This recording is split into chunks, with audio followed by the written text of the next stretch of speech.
Hello ma'am, I'm haisidi night vlog oina mateng ama namjarage ayok nungdin numbers sangjatre haitare ado ma'am akhoi hauji chak to e ngasigi nungdang mathel je kangsoi na tawreba kwa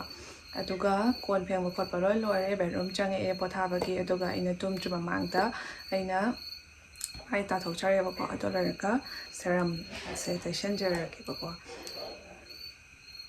pindi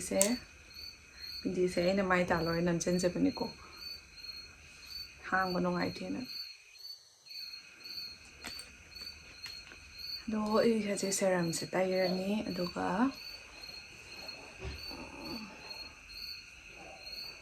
amaso phone kana meli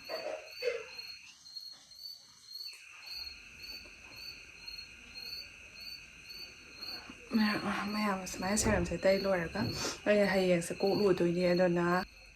ai samseone ai sem tay yaw driver ubra samsizu lawai tang ba horak tore adona I yamna kana ba kainone ba ina pa bi se khambra thi ri se khamba to finally phangsare nang thao min lai le adoni hai se ado thao to ni samsizu yam ke leba ko yam kana ba thao ma myam da su uchar ke ba ko myam hauzik ki matam da di ko akhoina hausi samgi problems face makal ba myam ma tawi ma mi khudi mak tawi hai ba tare ko khoi sam yam kian ba sam tang ba alopecia sigum ba se ko aduga myam this therapy se hana gi matam da gi yam popular oira ba therapy makal amani aduga myam asigi kana ba se myam da sum haijaram ke ba ko asigi kana ba se yam lai therapy se da akhoi blood circulation increase to hole ba ko aduga myam akhoina sam kian ki ba sing du su no na hogot an ba ngami adu matam budi khar sum change ba ko asigi process se aduga myam akhoina pamise akhoina sijinaraga kana gadaba product to ni ba akhoina pamjari se ko adu myam dai product to yang hanjara ke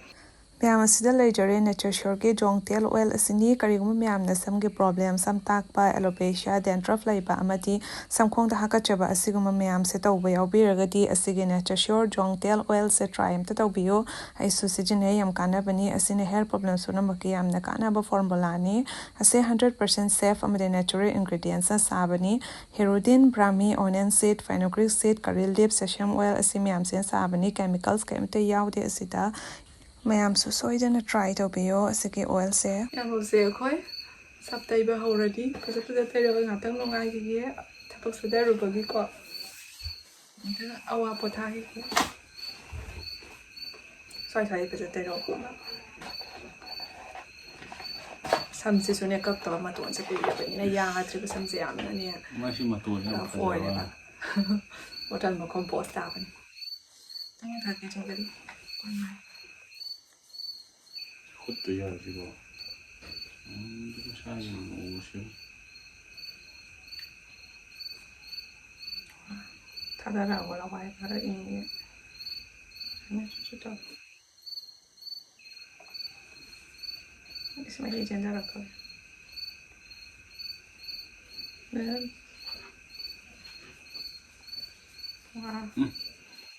asida on ji di bra asida on nam me no shi njang mo thong ya lo और को हम तेरो twice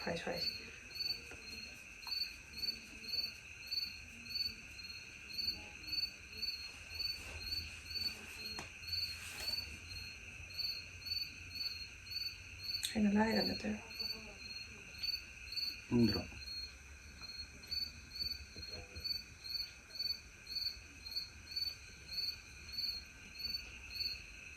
A tua não vai ter uma.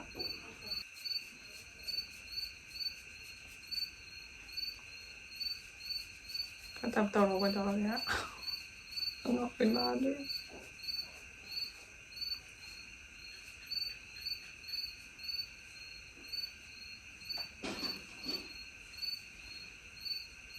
Anh nhà sẽ thâu nào mà ta thấy tên là mẹ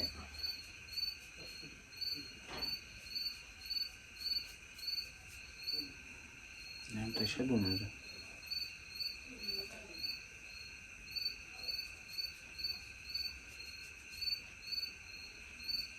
lo provo a tagliare ai có thuộc tôi đồn thảo tôi đồn non so se vuoi allora adesso io sono uno deve fare ꯃꯨꯠꯂꯦ ꯍꯥꯏꯕ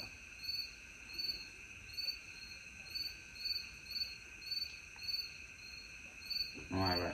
Nungay. Ing lao. Thao ka say yan.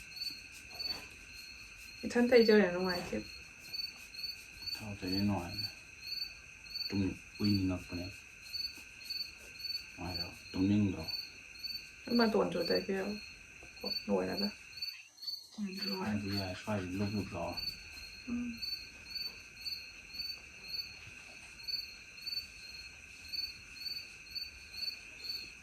Tuần tay xa lọ. Ma'am, isu thau taiba loidore aduga ma'am Jonk oil se regular use tawbiragadi samkhong phahanba samse strong amadi young malhanganeba ko aduga dandruff se phahangani Jonk oil se kamaina taibigani haragadi samkhong amde samthon yawna phajana taibiyo ege sumaina aduga 15 minutes massage tawbiyo bago phajana manung yawna aduga nungdang da taishilaga thambiyo aduga nongalaga phajana luthokbiro kokto ising achambana aiso dumaina sum tawdoini aduna haje nungthang taishalambane bako 그냥 올 때 이게 다out돼 perfecta ba sam select pani thau tai ba se wa ta pani tha thau se am chang da ban 그냥 또 형들도 파고 돼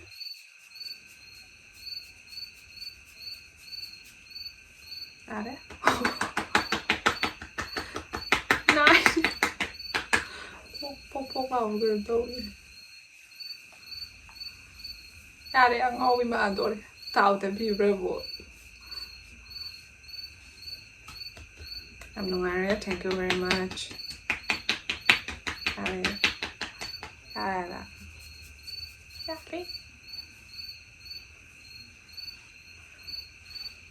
Rồi đấy.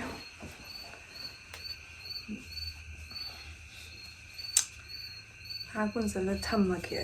Ma'am, thao tay ba su loizare ado hobsi akhoi tumnaba tawrani thau su tay ba lorbinna ado video exercise sum loisenjarage aduga ma'am na asigi product se pampiragati description da link hapcharamge ma'am su changaga purchase tawbiyo aduga soidana